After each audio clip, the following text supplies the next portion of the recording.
Relocalisation, réindustrialisation, ces ETI qui font les Hauts-de-France. Merci beaucoup de participer à cet échange. Autour de la table, je vais vous présenter Thierry Dujardin. Vous êtes directeur général du groupe IRD et directeur général d'Entreprise et Cité, qui est un campus patronal assez unique en France. Kylian O'Neill, vous êtes cofondateur de Nature Opéra, une usine qui vient tout juste de s'implanter. Barbara Winkelmans, vous êtes présidente directrice générale de Winkelmans. Et ensuite, Didier Moité, vous êtes directeur général de Banque Palatine. Je vais commencer par vous, Didier Moité, puisque vous avez un rôle de financeur important, et notamment auprès des ETI. En quoi les ETI, d'un point de vue national, vous semblent essentiels à la dynamique économique du pays, et surtout comment le système bancaire accompagne la transition de ces ETI? Oui, merci. Alors, je veux d'abord souligner l'initiative de la tribune d'organiser ces matinées dans toute la France et dans les régions en particulier, et finalement de mettre en lumière, de mettre un coup de projecteur sur ces entreprises. On l'a vu encore ce matin dans les témoignages, qui sont un levier absolument essentiel dans la croissance, dans la dynamique et dans l'industrialisation présente et future dans notre pays. Je voudrais rappeler quelques enjeux sur ces ETI. On en a 5500 en France. 5500, c'est 3% du tissu industriel français. 3%, 25% des emplois, 34% des exportations. Donc le levier est essentiel. Le fait de se mobiliser ce matin dans toute la France et dans chaque région est évidemment un pilier absolument essentiel pour les années futures. Alors, Nicolas Bouzou disait, le temps de l'industrialisation, c'est maintenant. Alors, je partage tout à fait ce constat. C'est maintenant, il le disait, parce que les conditions sont réunies. C'est aussi maintenant parce que nous sommes en retard. Nous sommes en retard avec 5500 ETI. Nos voisins, les Allemands, c'est 12 000. L'Italie, c'est 8 000. L'Angleterre, c'est 10 000. Donc, on a un gap à franchir. Et évidemment, le fait de rejoindre, d'atteindre ces niveaux-là de nos grands voisins est évidemment un facteur économique de création d'emplois, d'industrialisation. C'est un élément juste essentiel. Rappelons, là aussi, en de grandeur, l'industrie, c'est la grande métamorphose sur laquelle reviendra sans doute Jérôme Fourquet. On est passé des années 80 aux années 2020 de 20% de taux d'industrie dans le PIB à 10%. Les Allemands sont à 20%. Donc c'est cette trajectoire qu'il faut aller, sur laquelle il faut s'engager. Et maintenant, vous boostez, la trajectoire, vous accompagnez ces entreprises. On les accompagne, c'est notre métier. Plein pot sur la transition, justement, d'en parler. Absolument, parce que la vraie question, c'est plus d'industrie, bien sûr, mais quel type d'industrie? Aujourd'hui, la France, c'est 5 tonnes d'émissions par habitant. L'Allemagne, c'est 10 tonnes. Pas question de s'engager sur une trajectoire qui nous amène, pour le coup, sur nos grands voisins. Donc la seule issue, c'est plus d'industrie, mais une industrie décarbonée. Donc comment réunir les conditions aujourd'hui pour favoriser une industrie, des investissements, un accompagnement? C'est tout notre métier, si je peux dire au quotidien, de favoriser dans les financements, dans l'accompagnement de tous ceux et celles qui participent. Ça devient un critère, l'empreinte carbone aussi pour le financement. C'est un critère sociétal. Les clients, nos entreprises exigent de la décarbonation. Nos entreprises clientes exigent des financements qui flèchent ces décarbonations. Et puis les investisseurs en capital, en fonds propres, en dette, les banques font en sorte de bonifier, booster, d'accompagner ce mouvement. Voilà, maintenant, peut-être pour passer la parole à nos partenaires ici autour de cette table, il faut quand même se poser la question. L'industrie, c'est maintenant, c'est sûr. Maintenant, nous sommes confrontés à un temps qui est un temps compliqué. C'est le temps des crises. Moi, je voudrais encore une fois saluer l'esprit, la capacité d'adaptation de nos entreprises. Mais industrialiser maintenant avec ce mur de l'énergie qui se dresse en 2023, c'est un défi absolument extraordinaire auquel nous sommes confrontés, et à commencer par vous. Alors c'est le temps des crises, mais dans les Hauts-de-France, on est tous très solidaires, on travaille tous ensemble. Et je voulais passer la parole à Thierry Dujardin, directeur général de l'IRD. Alors vous avez plusieurs casquettes, vous êtes IRD et vous êtes aussi directeur général d'Entreprise et Cité, la maison des chefs d'entreprise où il y a un vrai accompagnement. En quoi un groupe comme IRD, vous accompagnez au quotidien les entreprises face à tous ces défis en Hauts-de-France? Bonjour à tous et merci de présenter la région Nancy. Alors j'ai en plus la chance, puisqu'on est au conseil régional, de dire également que je suis également président d'une structure régionale qui s'appelle Nord France Amorçage, qui finance de l'amorçage en fonds propres.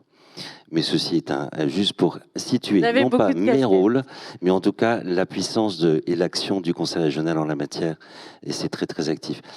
Pour répondre à votre question, moi j'aimerais, avant de parler de l'IRD et d'entreprise citée, vous dire à quel point nous avons des chances dans cette région.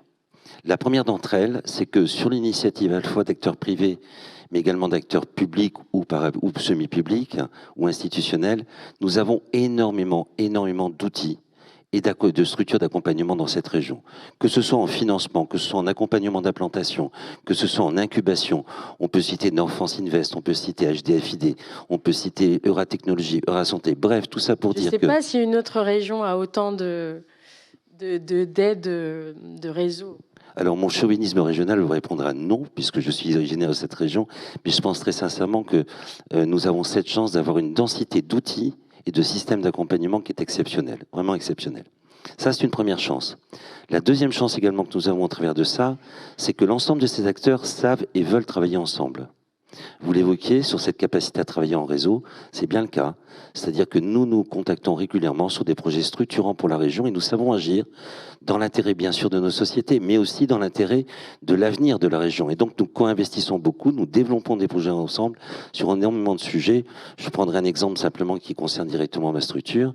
C'est la volonté et le fait que nous ayons investi il n'y a pas très longtemps au capital d'Euratechnologie, structure qui est une SEM publique.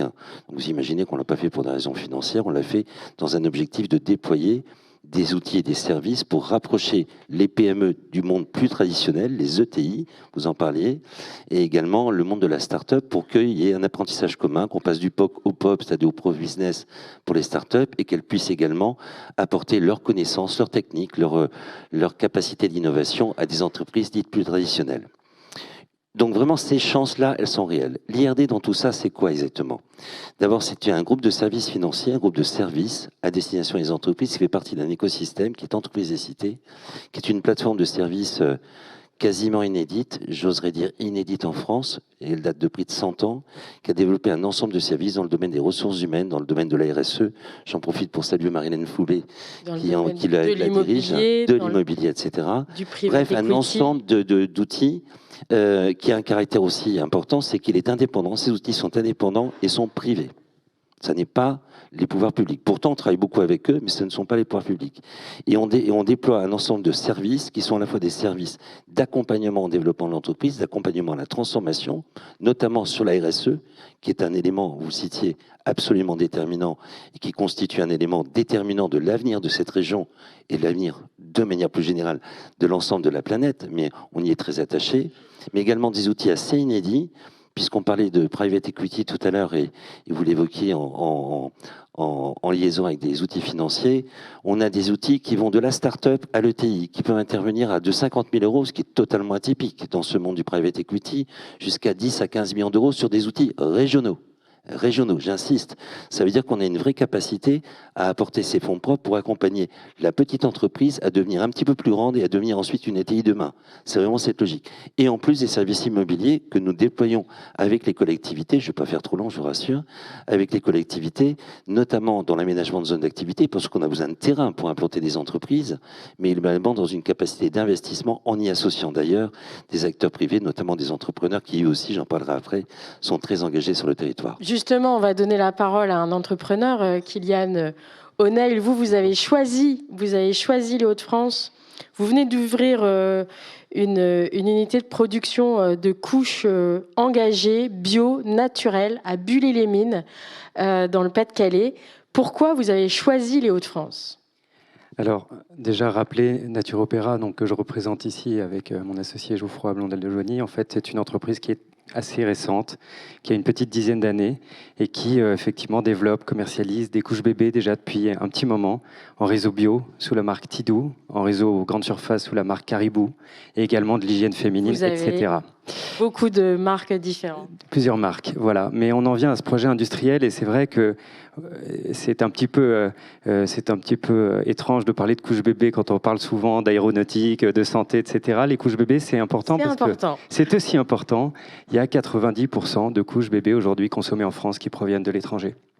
Et quand on sait ça, on se dit pourquoi, comment ça se fait, et particulièrement ici dans les Hauts-de-France, ça se fait qu'une entreprise a disparu il y a 30 ans de cela, avec 1500 salariés, pour la raison que, justement, sous les assauts de la concurrence étrangère, elle n'a pas résisté, elle n'a pas réussi à trouver la péréquation, l'équilibre économique.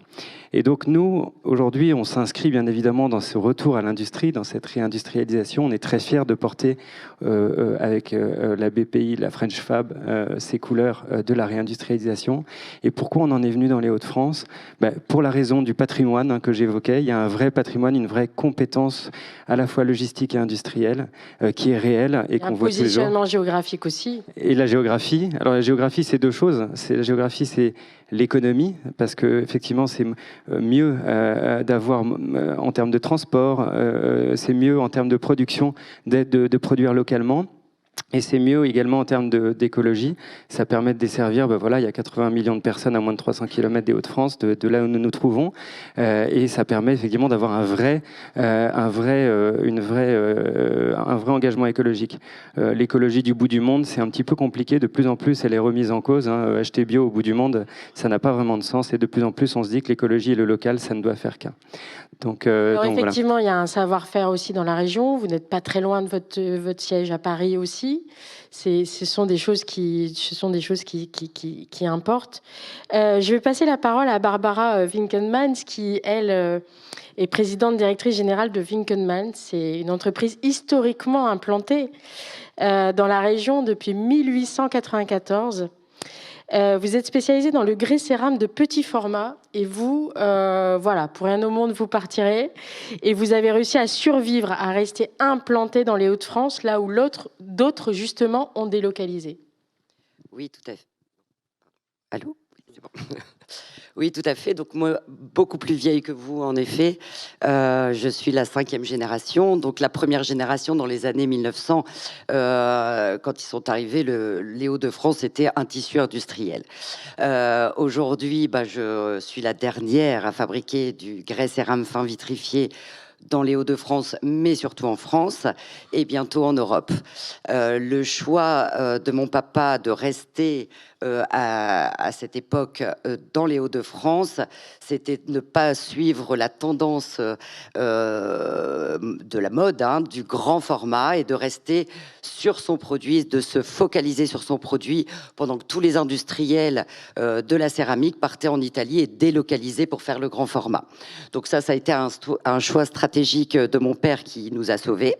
Et, vous êtes les derniers quasiment aujourd'hui dans le monde. Dans le monde à fabriquer ce type de produit. Parce que nous avons justement mis au cœur de notre travail l'industrialisation de notre produit, le produit et le savoir-faire, la manufacture. Aujourd'hui, moi, ce que j'ai mis en place pour rester dans les Hauts-de-France, c'est me moderniser. J'ai été obligée, par rapport à la tendance peu chère des produits fabriqués dans le monde entier et très loin, j'ai quand même dû vendre un produit à bon prix. Donc, très vite, je me suis focalisée sur un produit de niche et je suis montée en gamme. Aujourd'hui, je rends le service avec la fabrication de mon carrelage et je pense que ce qui fait notre force est rester industriel dans les Hauts-de-France, avec de l'export. Avec 75% d'export. 75% d'export qui a dû être fait justement quand nous sommes restés dans les Hauts-de-France, alors que les autres fabriquaient du grand format à travers le monde. Nous sommes restés, avons exporté justement en Europe. Donc on est quand même dans les Hauts-de-France à un carrefour européen. Effectivement, sur des hauts de gamme. Alors Didier Moitet, vous développez, alors on n'a pas parlé, mais effectivement l'énergie, quand on produit, enfin on en a parlé dans les tables précédentes, quand on produit en Europe, il y a quand même un contexte énergétique particulier de flambée des coûts des matériaux et des matières premières. Vous, Didier Moitet, comment justement accompagner ces ETI dans ce contexte compliqué d'énergie? Effectivement, c'est tout notre métier de comprendre les réalités qui sont très diverses parce que chaque entreprise est confrontée à ces réalités. Il n'y a pas de solution univoque. En termes de financement, en termes d'accompagnement d'une manière générale, il faut comprendre les économies qu'on a en face de nous et essayer d'appliquer les bonnes solutions. Et encore une fois, on a des chefs d'entreprise qui sont confrontés à des situations pleines de paradoxes. Ce temps des crises, c'est le temps des prises de conscience. On est sorti de la crise Covid avec cette gestion des pénuries. Et donc, comment lutter? C'est la relocalisation. Donc, on avait ce phénomène de réindustrialisation en France et de souveraineté, entre parenthèses, qui s'accompagne avec une forte localisation, régionalisation. Nous sommes tout à fait d'accord, il n'y aura pas d'autre solution que de solutions régionales en termes de mobilisation.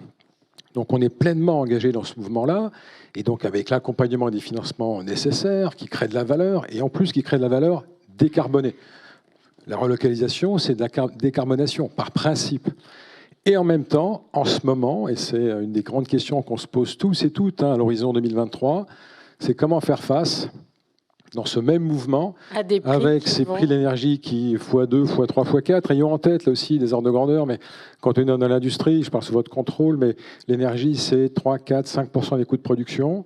Quand ces coûts-là sont dans un facteur 2, x4, x5, x10 parfois, on voit bien le danger que représente ce qui se passe en ce moment, danger pour nos entreprises, ça a été dit ce matin d'introduction, et puis le risque de non pas de relocalisation, mais de délocalisation dans des endroits du monde qui ne sont pas confrontés à ces hausses d'énergie. Donc comprendre ce qui se passe, accompagner, être à la fois prudent, lucide, et puis toujours bienveillant pour être dans le mouvement de ces entreprises qui constituent, encore une fois, l'emploi et la croissance économique de demain dans chacune de nos régions.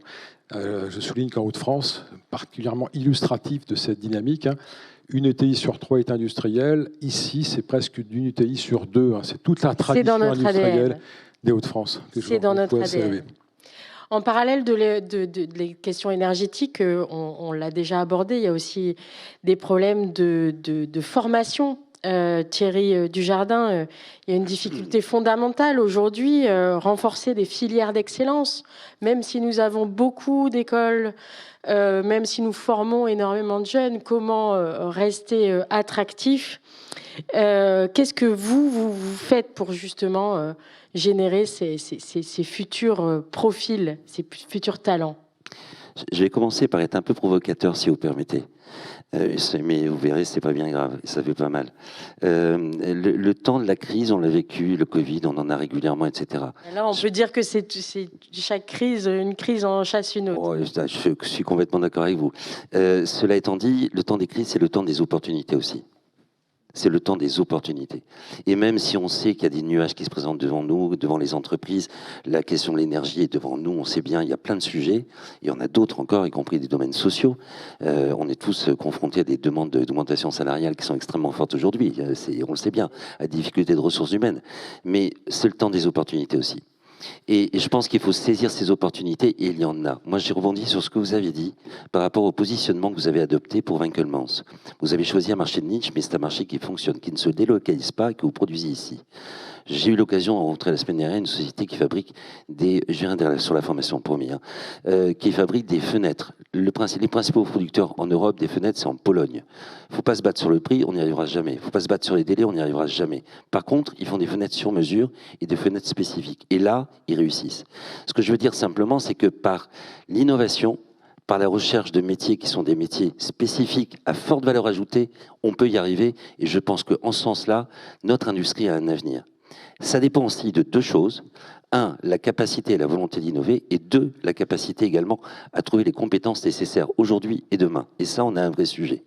Et là-dessus, je sais qu'il y a une forte volonté de la part des pouvoirs publics, je pense au conseil régional en premier lieu et au conseil départemental, de pouvoir réfléchir à l'adaptation des compétences à des formations. Donc ils sont prêts à s'engager là-dessus. Il y a énormément de plans de formation pour les demandeurs d'emploi, Oui. qui sont mobilisés par le conseil régional. Alors, il y a le conseil régional, mais il y a en plus, et pour que ça réussisse, il faut des porteurs de projets. Et pour moi, les porteurs de projets sont privés. Pourquoi? Parce que regardez la filière lin, ce qui est une filière historique de la région. Safilin, je vais les citer, a relocalisé une partie de sa production, qui était en Pologne, pour augmenter leur capacité de production, pas pour ramener, pour augmenter leur capacité de production. Juste une problématique, il n'y a plus de formation. Et donc, ils ont dû faire venir des gens polonais pour former leurs salariés ici en France. Et donc, on a un vrai sujet de constitution de filières d'excellence qui intègrent des aspects de formation absolument indispensables. Et là-dessus, il y a des initiatives privées. J'en cite une deuxième, et j'arrêterai là.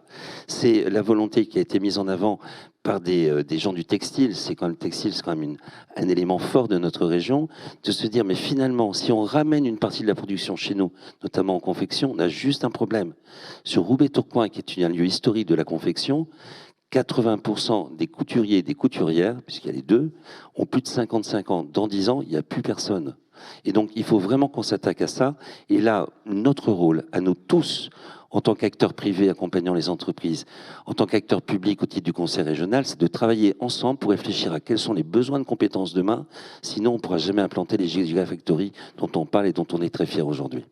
Et vous connectez les écoles, les entreprises, les centres de formation, tout ça, ça se met en marche justement pour essayer d'imaginer les compétences de demain et de former de quoi voilà, la main-d'œuvre qui sera nécessaire pour développer nos activités dans les Hauts-de-France. Barbara Winkelmans, vous, je reviens quand même sur cet ADN franco-français, puisque vous, c'est une valeur familiale qui est transmise de génération en génération. Vous avez aussi, voilà, vous êtes aussi focalisé sur le réseau de sous-traitants, et c'est aussi ça qui vous a permis de traverser les années, les décennies. Tout à fait. Au démarrage, je me dis toujours, c'est du bon sens. Pourquoi aller acheter un produit à l'étranger? Pourquoi pas autour de chez nous? Donc, dès le départ, et je pense que ça, c'est vraiment un ADN, comme vous le dites, familial, c'est mes fournisseurs doivent être proches de chez moi. C'est ce qui nous a permis là de continuer pendant le Covid, de continuer avec la crise aujourd'hui des argiles. Alors là, c'est beaucoup plus précis pour moi dans mes matières premières. J'ai racheté une entreprise en Bourgogne, une carrière en Bourgogne pour avoir mes matières premières.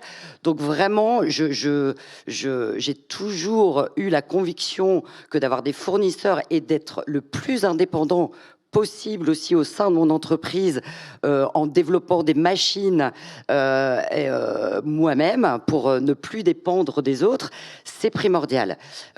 Aujourd'hui, on continue, on est absolument indépendant sur nos matières premières et même si je paye plus cher et aujourd'hui, bah, c'est ce qui est le sujet aujourd'hui. Vous avez une relation partenariale aussi avec vos sous-traitants. Voilà, et qui permet de traverser les crises.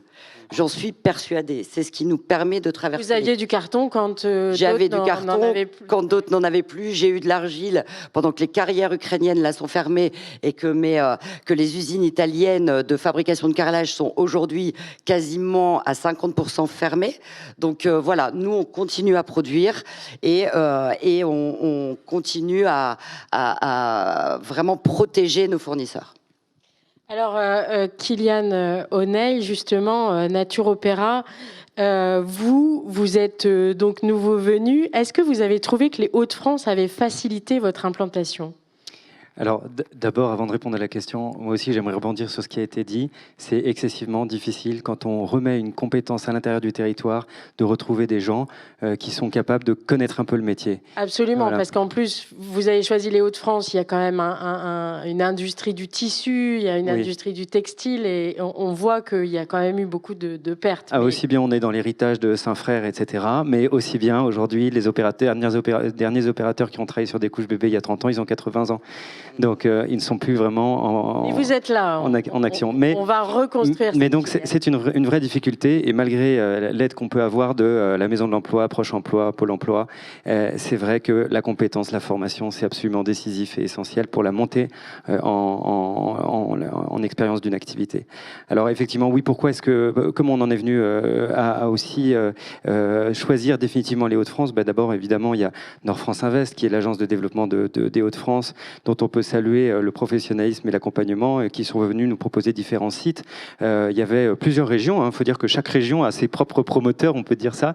On était en compétition, mais voilà. On a gagné. Et donc, cette agence-là nous a proposé différents sites et on a choisi Bully-les-Mines, qui est effectivement une petite commune qui est au sud de Lens et dans laquelle il y avait un entrepôt qui développait 18 000 m², donc l'équivalent de 3 terrains de football. C'était exactement ce qu'il nous fallait pour à la fois l'activité de logistique, d'entreposage et de production. Donc ça, c'est véritablement ça qui nous a permis déjà de concrétiser un choix, mais également au niveau de l'accompagnement. On a pu bénéficier de l'aide à l'implantation de la région. On peut saluer l'initiative du président Bertrand aussi pour nous accompagner sur ce projet, la BPI bien évidemment, et puis alors on a eu voilà le fonds qui a accompagné également le renforcement des fonds propres au niveau de notre projet, c'est le fonds Regain 340 du groupe Turenne, donc il y a un fonds régional. Et puis pour finir, on a eu la communauté d'agglomération de Lens-Liévin qui aussi a abondé et qui a permis voilà, entre l'aide à l'implantation, la CAL, le fonds régional, voilà, de faire un tour de table. Et l'accompagnement de Nord France Invest aussi. Tout à fait. Voilà, donc on était complètement entre les mains de personnes régionales et aujourd'hui encore, avec le Fonds régional de garantie, on souhaite encore aller plus loin dans cet accompagnement régional. Parce que du coup, oui, vous avez eu plusieurs sites à visiter, tout s'est fait assez rapidement, enfin au temps de l'entreprise. Accompagnement BPI aussi. Vous êtes membre de la French Fab et de la communauté du Coq Vert. Vous portez aussi des valeurs industrielles. Oui, alors French Fab, Made in France, évidemment, la réindustrialisation nous tient à cœur, comme beaucoup d'entre nous, tous je pense. Le Coq Vert fait effectivement la transition écologique parce qu'on a des processus de production qui sont des processus nouveaux. Hein. On l'a évoqué tout à l'heure, aujourd'hui, il faut faire mieux, faire une industrie décarbonée. Et donc, on est complètement dans cette ligne-là. Donc, on s'inscrit un petit peu dans les deux filières et avec beaucoup de fierté, puisque la BPI a été un acteur véritablement très contributif sur l'ensemble pour réunir les fonds nécessaires au projet. Donc Made in Hauts-de-France, bon pour la planète, bon pour l'économie. Vous êtes un bel exemple d'une implantation facilitée par tout l'écosystème mis en place dans les Hauts-de-France. Merci à tous de porter les couleurs de notre belle région. On sait garder les entreprises, on sait les attirer. Merci à vous. On est un vrai écosystème pour mettre en place l'industrie de demain. Merci beaucoup. Merci.